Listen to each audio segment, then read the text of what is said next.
Hi there, I'm Natasha. This is my channel, Always Be Crafting. Today is May 10th. It is a Saturday, and on Saturdays I sew. I know I seem a little low energy right now. If you are new here, welcome. Thank you for joining. If you've been before, thank you for coming back. I am low energy because it is the day after opening night. I'm exhausted. I'm so tired. I've actually spent most of the day sleeping. I usually come down to my basement, which is where my sewing area is here in my house. And I usually come down first thing in the morning without showering. I'm usually in my pajamas. So again, if you're new, you go back, you get to see me in all my glory in my pajamas most days. And well, it is not the morning. It is actually 4 in the afternoon. And I have showered and my hair is already ready to be wig capped for the show tonight. My bangs are pulled back, or fringe if you prefer that terminology for the hair that covers the forehead. I don't have makeup on. I think makeup is kind of the devil. I don't like it at all, but I have to wear it for the show. What show, you may ask? I am currently in a production of Sister Act. It is a musical and it is wonderful. And I have got to say, this has been the most spectacular experience I've had in years. The cast, the crew, the directors, choreographer, music, everyone has been amazing to work with. It has been such a bright light in my life. I mean, obviously my family is a huge bright light, but this has been such a joy-filled experience for me the last couple of months. The rehearsal process, I'm exhausted because the town is a few towns away from the town I live in. So it always takes an hour to get to rehearsal because I'm always driving in traffic, in rush hour traffic, traveling with everyone trying to go home. I'm traveling with them to get to rehearsal at night.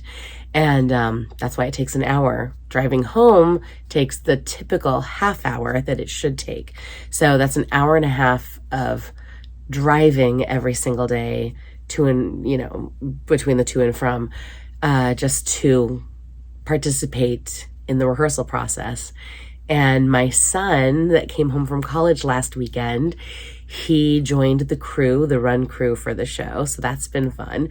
And because they needed extra help backstage, and he does a lot of that backstage run crew. He did it in high school. He does it in college. And I said, hey, we need more help backstage. You want to join? And he's like, sure. So I get to now have a buddy in the car, which is lovely. But it means I have to get there even earlier because crew has to get there before the actors. So I have to leave. It's 4 o'clock, I said. Or it's now 4:02, and I have to leave at 4:30. The show starts at 7, but the crew has to be there by 5:30. And even though it's a Saturday, I don't know what the traffic is going to be because there's always so much traffic. So we're estimating around a 4:30, 4:40 leave time for us to get on the road and head up there today. I'll check the GPS before we go, but we're planning to be ready to go by 4:30 just in case. Okay, so what am I making? Because it's Saturday, and on Saturdays I sew, right? Well, I've actually been doing a lot of sewing because I've been helping backstage with some wardrobe issues. I will insert a little footage. I don't know if I'll do this as an overlay over what I'm talking as I'm speaking right now, so you may not be looking at my face. You may be watching me do some backstage sewing, which will be hilarious.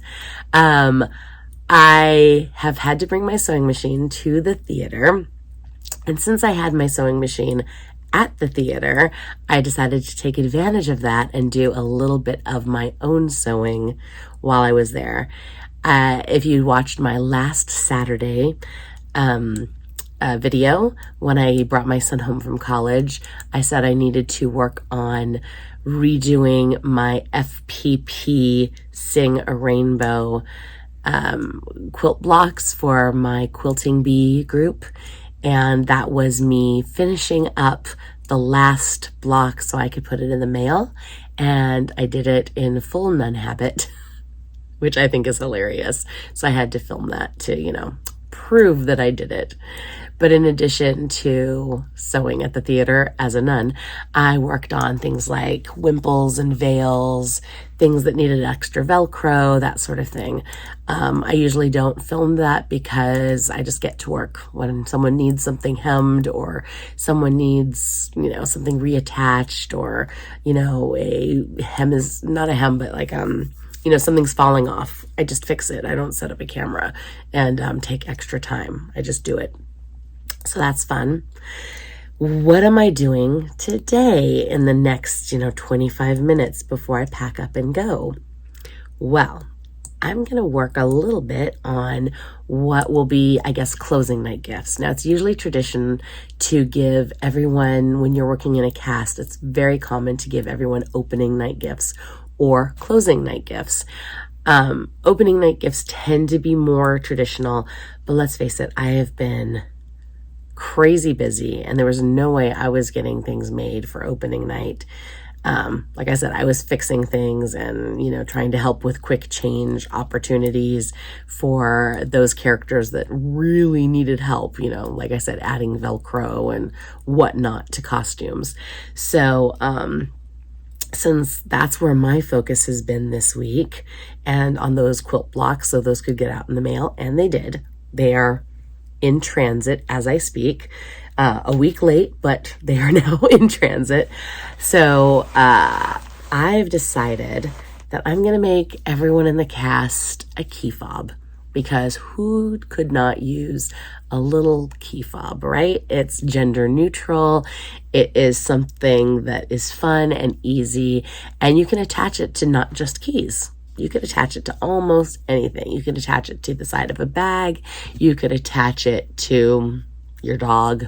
Why not? You know, you could attach it to whatever you want to attach it to. And it's an extra little handle of sorts. So that's what I'm going to make.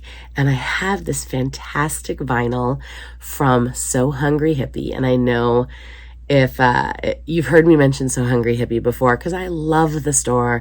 Natalie Santini runs So Hungry Hippie. It's her store, and she is the designer, creator of so many products, and she has this product called Soft Vinyl, and it is like a regular fabric, like a apparel fabric as far as its softness, but it's vinyl, which means you can leave it raw edge if you need to, because it's not going to fray. I don't know that I'm going to need to leave it raw edge. I might. I haven't decided exactly how I'm making it, but I'm thinking it might be raw edge for best use of material. Sister Act, if you only know the movie and you don't know the Broadway musical, or maybe you don't know the story at all, the movie with Whoopi Goldberg is set, I think, in the late 80s, early 90s. I can't remember which, but I want to say late 80s. And it's a modern movie. It's of that time. And she does a lot of music from like the 50s and 60s, because like it's like a throwback. Her like Vegas act, if you will, does throwback music to the 50s and 60s in the 80s or 90s, whenever she's performing. And it was wonderful. It was so fun to have that kind of retro of the time. When they brought it to Broadway, they decided to set it in the 70s, the late 70s. I think 78, 79 is the actual time period. And it's all original music for the Broadway show, but it's disco era music. And so it's the same premise as far as the story goes, like what the characters are going through are all the same ideas, but the music's all original and it's all disco, and it is so fun. But of course, where there is disco, there are disco balls. And I was trying to think, okay, well, what do I have that's like a disco ball? And I was like, ding, ding, ding, I have this glorious soft vinyl in silver. Now, if that doesn't say disco ball, I don't know what does. But look at that. I mean, Does that say disco or what?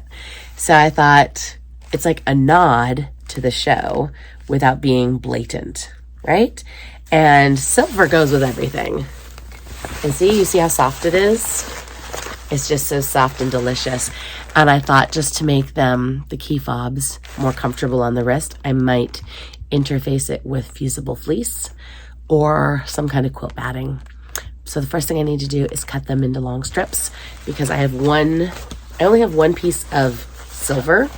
I have other colors of soft vinyl though. All of them are glorious. I mean, all of them are glorious. To me, the silver says disco, but I have other colors as well. Like I have this color called Copper Penny right here. Look how beautiful that is. Isn't that pretty? That's like a brand new color, Copper Penny. You can see my mess behind me because I have not gotten everything put away, but this is my canvas / soft vinyl drawer is right here. So all my soft vinyls, because I love soft vinyl. It's one of my favorite materials. But here, I'm just going to grab a stack so you can see. This is the ruby. Oh, it's one of my favorites. I have a bag made out of this color, and I love it. Here's that lavender, that purple. So beautiful. Here's the I have a gold sneaking in between the animal print. Like cheetah, big cat, animal print. Gold's kind of small because it's been used. Blue, it's been cut into already. There's more. Oh, there's so many more. So many more. Oh, got more of the lavender. Oh, this one. Oh, I think it might be called, oh, wait, I have another silver. I have more silver, so we're saved. We have more silver. This is like Space Nebula, I think is what it's called. It's like a bit of a rainbow. This one's dark grayish silver. Ooh, what's it called? Like a hematite or something. We've got these beautiful stars. This green. Can you stand it? That Kelly green. Oh my gosh. Pink. Look at that pink. Ooh, I love it. Love the stars. Got more of the pink. I got black. Here's more pink. I got a lot of pink. Black. So much. Here's the light blue. I got this turquoisey crackle finish one. Look how beautiful that is. Here's a like a pinkish ombre one. I can't remember the name of this one. If I find the names, I'll write them all on the screen because they're all just so gorgeous. And then we have one that's like a white pearl essence one. Isn't that beautiful? I have a problem. I have more material than I have time in the day to make things. But I love soft vinyl so much. It is one of my favorite products. I love using it. You can make quilted items. Like I have made, do you remember? I'll see if I can find a picture. I'll put it on the screen. I made a Mickey Mouse style quilted bag out of soft vinyl. I think I used black gold and the light pink, I think is what I used on it. I'll put a picture on if I have it. I've made lots of bags out of the soft vinyl. I love it. You can mix it with quilt cotton. So you can put like quilt cotton at the top and use the soft vinyl on the bottom because it's waterproof. You know, it's vinyl. So nothing's getting through. It's, you know, it's waterproof. So it can be the bottom of your bag and your bag can sit on the ground and you're not worried about water coming up through the bottom. I'm not saying like you should put it in a puddle. You know, like don't do that. Like you should never mistreat your baggage. Like that's just rude. I'm actually thinking that the bag I'm going to make for my travel bag this summer, for my luggage bag, that when I go travel to England this summer, I'm making myself a new bespoke carry-on. I got like a little luggage cart thing and I'm going to make something with Velcro straps or some kind of straps, maybe snaps. I don't know. That, so it looks like the luggage cart's integrated, you know, but it can be taken out so it doesn't have to have wheels, but it's going to look all integrated and it's going to be just the right size for my carry-on luggage for the airplane and whatnot. I'm going to use soft vinyls. And I was thinking of doing like a quilted bag, like a patchwork, which is one of the reasons why I have so many colors, because I've been thinking I want to do a patchwork style bag for that, because I need all the colors to patchwork, right? Right? So I can't use all the silver because I'm going to need some of the silver for my patchwork bag. But right, isn't the silver going to be so perfect for the key fobs? All right. That's a lot of talking. I got to cut some key fobs because now it's already, I've been talking for 14 minutes. It's 4:14 and I got to go soon. So I got to start cutting down some strips so I can make key fobs. I've got this box of key fob hardware right here. So I've got, these are 1 1/4 inch key fob hardware, and I've got like antique brass, antique silver, rose gold, matte black, rainbow, bright gold, bright silver, and the gunmetal. This was something purchased over a year ago when I was still shopping on Amazon. So I will not link it because I no longer shop on Amazon, or I take that back. I try not to shop on Amazon. I cannot honestly say that I never shop on Amazon because very recently my son wanted something for his birthday and the only place that sold it was Amazon, and it's his birthday gift. So it's my son's birthday gift. What are you going to do? Anyways, I told him, I'm like, are you sure you can't find this somewhere else? He's like, Mom, no one else sells it.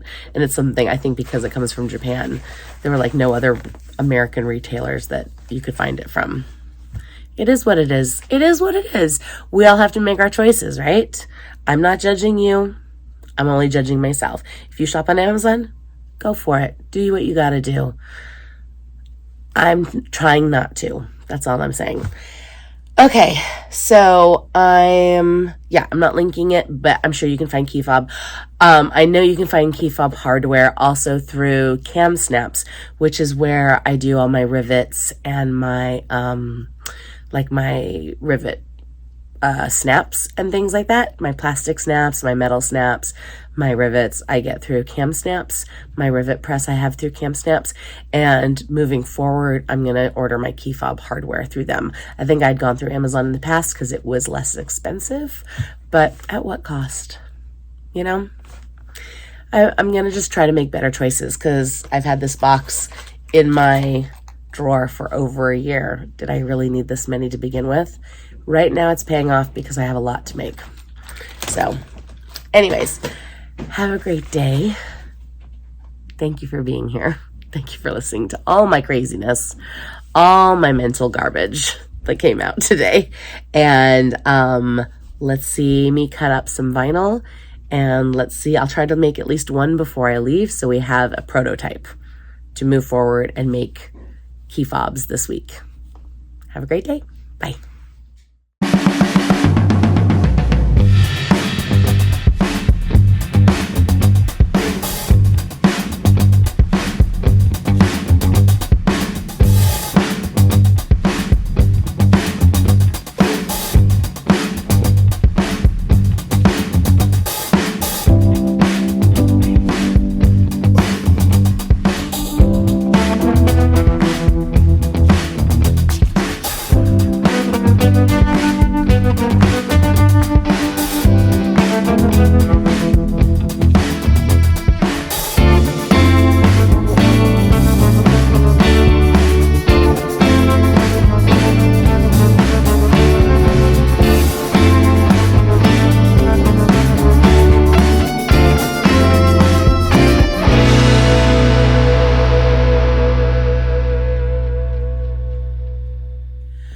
So you saw I had a little trouble with my bobbin thread ran out, but I don't think you can tell. This is the front. This is the inside. I'm going to now put a clip on, but I'm just waiting for my husband and my son to come down. My husband's coming to see the show tonight, but that's going to be that. I'm going to grab one of the things. Hold on. All right. So what I like to do is I like to put a little bit of glue in just to make it extra secure. And I will sew these two ends together.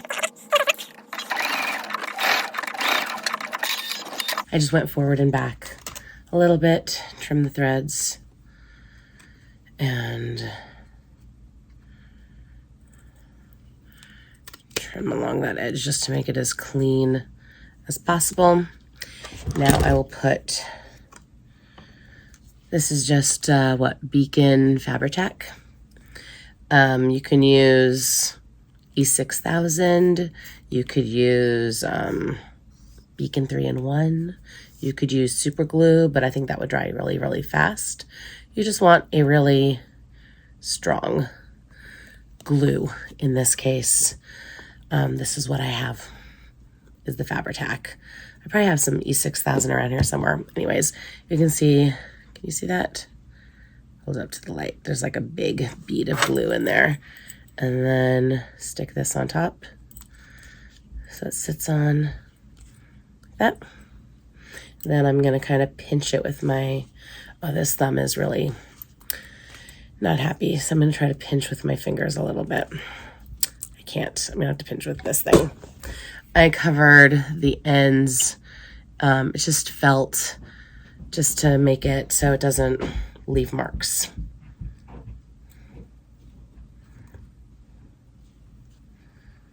It's the clamp for these. It usually comes the first time you buy these key fob things. You can buy them with a plier that is a long flat plier for these, and I wrapped mine in felt so I wouldn't create any marks on them. That's all. Give it a good pinch. Ta-da! There's one disco ready key fob. All right, so that's it. I gotta go. Bye.